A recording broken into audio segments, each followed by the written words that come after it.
मुख्यमंत्री युवा कार्य प्रशिक्षणार्थी अनेक लोक जे ते बेरोजगार झाले आहेत। त्यानुसार पाहायला गेलं तर ठाण्यातील जिल्हाधिकारी कार्यालयाच्या बाहेर हे सर्वच युवक आहेत 36 जिल्ह्यातून या ठिकाणी ते सर्व जमाला सुरुवात झालेली आहे आणि गेल्या अनेक दिवसापासून यांनी या ठिकाणी प्रशिक्षण घेतल्यानंतर तिकडे त्यांचा कुठेतरी आता रोजगार जो होता तो बंद झालेला आहे। त्यामुळे रोजगार मिळावा या तरुणांना यासाठी हे आंदोलन करत आहे। आता सध्या हे सर्व तरुण जे आहेत ते 36 जिल्ह्यातून आलेले आणि त्यांचा आता सध्या ठिय्या आंदोलन या ठिकाणी सुरू आहे। पाहायला गेलं तर तत्कालीन मुख्यमंत्री एकनाथ शिंदे असताना ही योजना सुरू करण्यात आली होती। त्यामुळे आता कुठंतरी आता या ठिकाणी त्याचा फटका जो आहे तो या युवकांना बसलेला आहे आणि येणाऱ्या काळात पाहायला गेलं तर मोठ्या प्रमाणात अनेक लोक बेरोजगार झालेत। त्यांचं म्हणणं की या ठिकाणी मोठ्या प्रमाणात आम्हाला पुन्हा रोजगार मिळावा यासाठी हे ठिय्या आंदोलन आहे। आणि याच ठिकाणी ठाण्यात एकनाथ शिंदेंच्या ठिकाणी हे आता हे सर्व युवक जमलेले आहेत। चला मामाच्या गावी जाऊया, हक्काचा रोजगार मिळूया या ब्रीदवाक्याखाली हे सर्वच जे आहेत ते तरुण युवक या ठिकाणी जमलेले आहेत आणि नक्कीच या ठिकाणीचा फटका या ठिकाणी बसलेला आहे। आणि आपण याकडनं माहिती घेणार काय सांगाल, गेल्या किती दिवसापासून असलं हे आंदोलन सुरू आहे, त्यामुळे येणाऱ्या काळात खरोखर या अर्थी तुम्हाला रोजगार मिळणार का? आमच्या महाराष्ट्र राज्यातल्या 1,75,000 प्रशिक्षणार्थी युवक आणि युवतींचं प्रशिक्षण 11 महिन्याचं पूर्ण झालेलं आहे। आमचं आंदोलन जानेवारी महिन्यापासून आमचं आंदोलन चालू झालेलं आहे। जानेवारीमध्ये चालू केलेल्या आंदोलनाला फलश्रुती मार्च महिन्यामध्ये अर्थसंकल्पीय अधिवेशनामध्ये राज्य सरकारनं 5 महिन्याची मुदतवाढ करून आम्हाला दिलेलं आहे, एक्सटेन्शन दिलं। आमची मागणी एक्सटेन्शन नाही, प्रशिक्षण पूर्ण झाल्यानंतर आम्हाला कायमस्वरूपी रोजगार देतो म्हणून तुम्ही सांगितले। तर या प्रशिक्षणार्थ्याला ज्या आस्थापनेमध्ये यांनी प्रशिक्षण घेतले त्याच आस्थापनेमध्ये कायमस्वरूपी रोजगार भेटला पाहिजे। महाराष्ट्रामध्ये मजुरांना, अशिक्षितांना, अडाणी लोकांना कायमस्वरूपी रोजगाराची हमी देणारा कायदा या राज्यानं तयार केलेला आहे।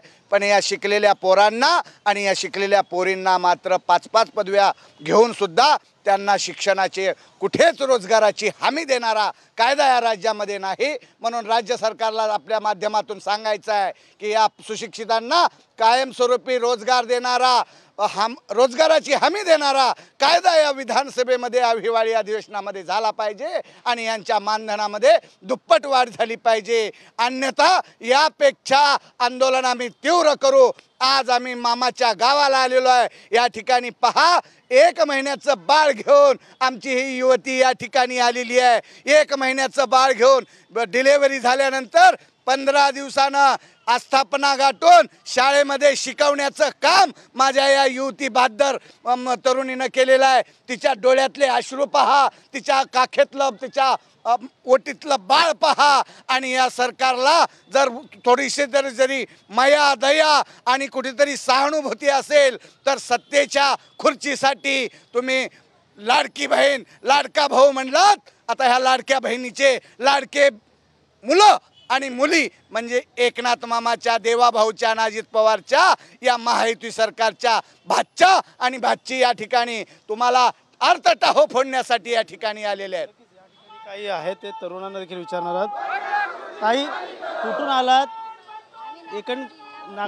कुठून आलात, कशा प्रकारची तुमची मागणी? आम्हाला कायमस्वरूपी रोजगार मिळायलाच हवा, कायमस्वरूपी रोजगार पाहिजे आम्हाला। आम्ही नागपूर जिल्ह्यातून आलेलो आहे।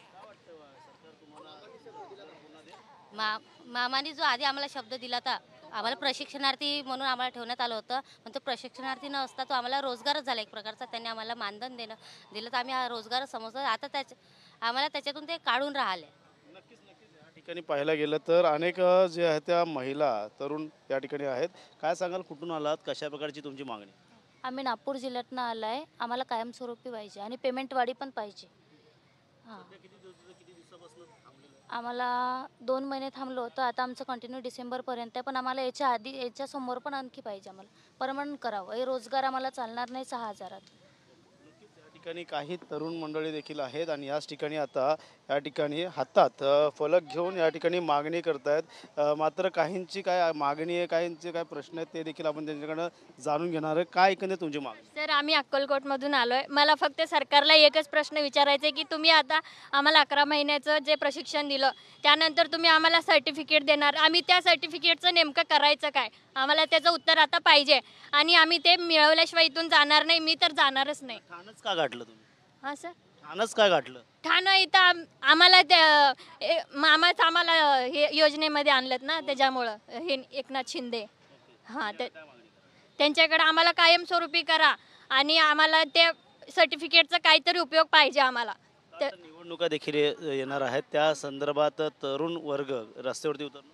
हां सर, उतरणार 100% उतरणार आणि जर कोणी नाही आलं तर मी इथे एकटी बसून हे करणार। मला या प्रश्नाचं उत्तर पाहिजे म्हणजे पाहिजे।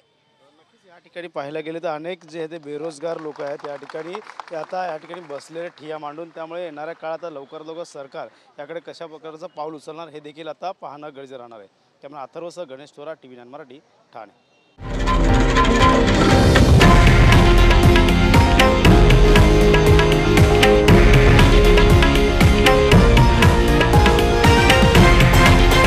हे आहे देशातील नंबर 1 न्यूज नेटवर्क आणि आपण पाहत आहात TV9 मराठी, एकमेव।